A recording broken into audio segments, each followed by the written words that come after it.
Cerita ini diawali pada tanggal 7 Mei 2024 ketika saya menghadiri pidato pemilu dan jalan kebudayaan yang disampaikan oleh Prof. Sulistyowati di UI.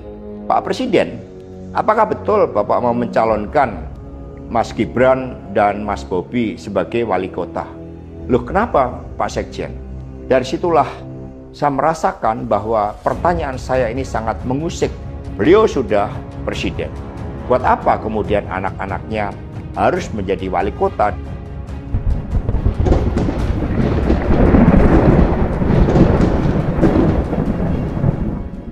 Assalamualaikum warahmatullahi wabarakatuh. Iwan Filah. Pasca dipanggilnya Hasto Kristianto oleh KPK, banyak sekali klaim-klaim yang disebutkan oleh para kader PDIP. Salah satunya adalah dari Guntur Romli. Jubir PDIP tersebut mengatakan bahwa Hasto memiliki puluhan video mengenai skandal elit para pejabat di tanah air. Nah, hal ini sempat menjadi tanda tanya masyarakat dari para pengamat dan juga para mereka yang pro dengan Jokowi, di mana mereka menantang agar Hasto mengeluarkan saja itu video-video yang dimaksud. Banyak orang menganggap bahwa ini hanyalah sekedar gertakan sambal semata agar Hasto Kristianto itu tidak diciduk oleh KPK. Nah, hal ini menjadi menarik ketika Hasto Kristianto pada akhirnya ditetapkan sebagai tersangka. Namun video juga belum muncul. Pada akhirnya beberapa hari lalu Hasto Kristianto resmi menjadi tahanan KPK. Nah, banyak orang bertanya, mana videonya, mana videonya. Dan beberapa jam lalu akhirnya ada video monolog dari Hasto Kristianto yang tiba-tiba muncul di media sosial dan ramai di YouTube. Nah, bisa dikatakan ini adalah video yang dikatakan oleh Guntur Romli, di mana beliau memiliki puluhan video di mana Hasto itu bisa dikatakan menyebutkan beberapa rahasia mengenai skandal elit para pejabat di tanah air. Nah, tentu saja video yang pertama ini sangat menarik.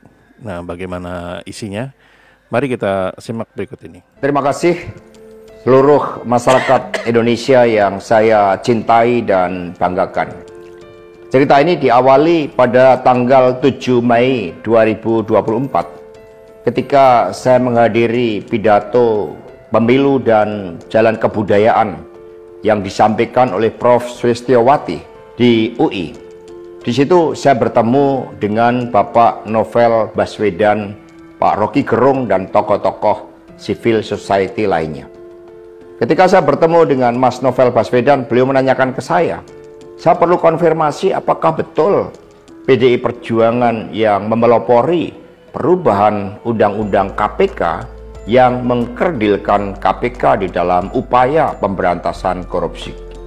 Saya katakan dengan tegas kepada Mas Novel Baswedan saat itu, inilah kalau ada hal-hal yang buruk oleh Presiden Jokowi selalu dilimpahkan kepada PDI Perjuangan dan juga Ibu Megawati Soekarno Putri. Tetapi ketika ada hal-hal yang positif selalu diambil oleh Presiden Jokowi tanpa menyisakan benefit bagi kepentingan PDI Perjuangan. Mengapa saya katakan seperti itu? Revisi Undang-Undang KPK termasuk kabar buruk yang disampaikan bahwa itu adalah ulah PDI Perjuangan. Sebagai Sekretaris Jenderal DPD Perjuangan, saya sampaikan kepada Mas Novel bahwa saya adalah sekjen yang sangat getol menjabarkan perintah Ibu Megawati Soekarno Putri bagaimana PDI Perjuangan memerangi korupsi. Karena itulah tuduhan bahwa revisi Undang-Undang KPK diarsiteki oleh PDI Perjuangan itu sangat salah. Saya ingat ketika saya bertemu dengan Presiden Jokowi di Istana Merdeka menjelang Mas Gibran dan Mas Bobi mau mencalonkan sebagai wali kota Solo dan wali kota Medan. Saya mengatakan kepada Pak Presiden Jokowi sekaligus untuk menguji keseriusan beliau di dalam mencalonkan anak dan menantunya. Pak Presiden, apakah betul Bapak mau mencalonkan Mas Gibran dan Mas Bobi sebagai wali kota? Loh, kenapa Pak Sekjen? Karena ketika Mas Gibran dan Mas Bobi sebagai wali kota, maka otomatis dia menjadi pejabat negara. Dan ini akan sangat rawan terhadap berbagai bentuk gratifikasi, suap, dan berbagai tindakan korupsi lainnya. Presiden Jokowi sempat termenung saat itu. Dan kemudian dari situlah saya merasakan bahwa pertanyaan saya ini sangat mengusik perhatian dari beliau. Karena saya tegaskan bahwa ketika Mas Gibran dan Mas Bobi menjadi wali kota, maka dengan mudah akan terkena operasi tangkap tangan dari KPK dan juga aparat penegak hukum yang lain. Maksud saya bertanya kepada Presiden Jokowi adalah untuk mengingatkan bahwa beliau sudah presiden.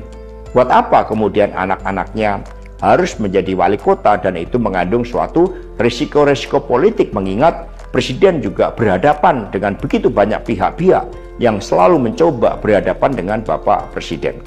Tetapi beberapa saat kemudian saya menerima salah seorang menteri, dan beliau mengatakan kepada saya bahwa sudah mendapatkan arahan dari Presiden Jokowi untuk melakukan revisi Undang-Undang KPK. Saat itu dijelaskan berbagai pasal-pasal penting, misalnya bahwa pimpinan KPK tidak otomatis bertindak sebagai penyidik.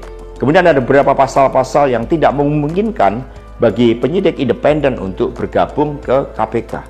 Berbagai revisi-revisi itu, karena ini adalah perintah dari Presiden, maka ya saya sarankan untuk bertemu dengan seluruh jajaran fraksi di DPR RI dan coba menggalang atas perintah dari Presiden. Nah, saat itu Pak Menteri yang menjadi kepercayaan dari Pak Jokowi ini menyampaikan bahwa kira-kira akan diperlukan dana sebesar 3 juta US dollar untuk menggolkan revisi Undang-Undang KPK. Dan mengapa berjalan mulus?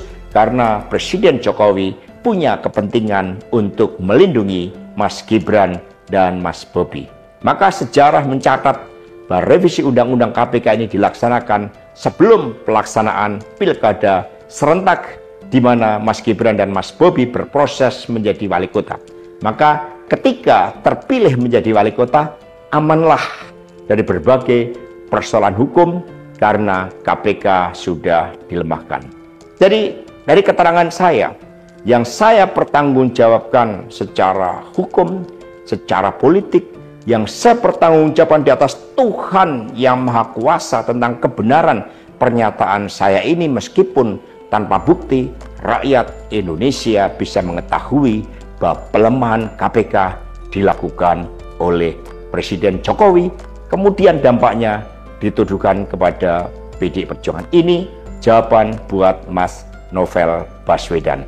Terima kasih, tegakkan kebenaran, Satyam Eva Jayate, merdeka. Ya, itulah tadi video monolog yang disampaikan oleh Hasto Kristianto yang sampai dengan saat ini masih menjabat sebagai Sekretaris Jenderal dari PDI Perjuangan. Nah, bisa dikatakan konteksnya di sini videonya adalah Hasto ini berusaha menjawab pertanyaan dari Novel Baswedan yang ia temui pada saat acara di Universitas Indonesia ya, di mana Novel Baswedan mengatakan apakah memang benar kalau pelemahan dari KPK ini diinisiasi oleh PDI Perjuangan. Dan inilah video jawaban yang memang ditujukan untuk Novel Baswedan, di mana di sini Hasto Kristianto memberikan keterangan secara terperinci bagaimana awalnya sehingga Undang-Undang KPK itu direvisi sehingga menjadikan KPK itu semakin lemah dan tidak bisa menjadi kuat seperti dulu, di mana mereka sangat garang sekali untuk operasi tangkap tangan ke beberapa pejabat bahkan menteri ya. Di antaranya tentu saja yang kita masih ingat yaitu pada saat Rohum Hurmuzi yang berasal dari P3. Dan semenjak revisi undang-undang itu memang tidak ada lagi yang namanya operasi tangkap tangan yang dilakukan dan ditujukan oleh para menteri ya.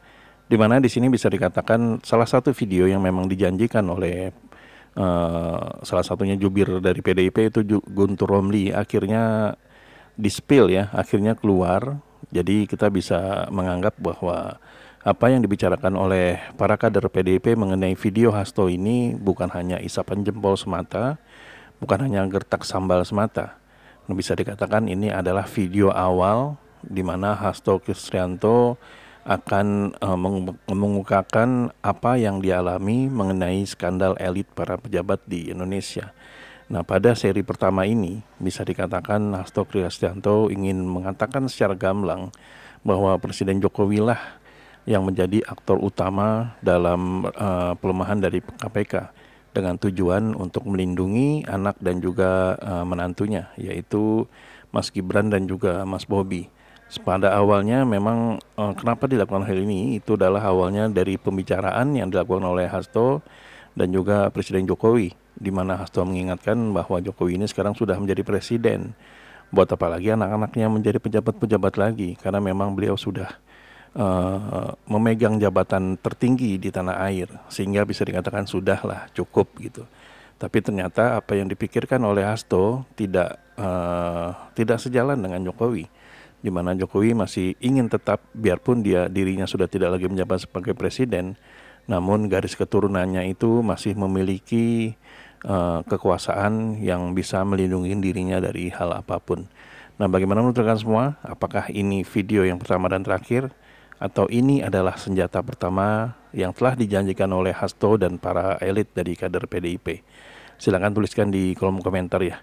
Jadi sampai di sini dulu Eden Project. Lebih kami dan salah kata atau salah datang kami mohon maaf. Wabillahi taufiq wal hidayah. Wassalamualaikum warahmatullahi wabarakatuh.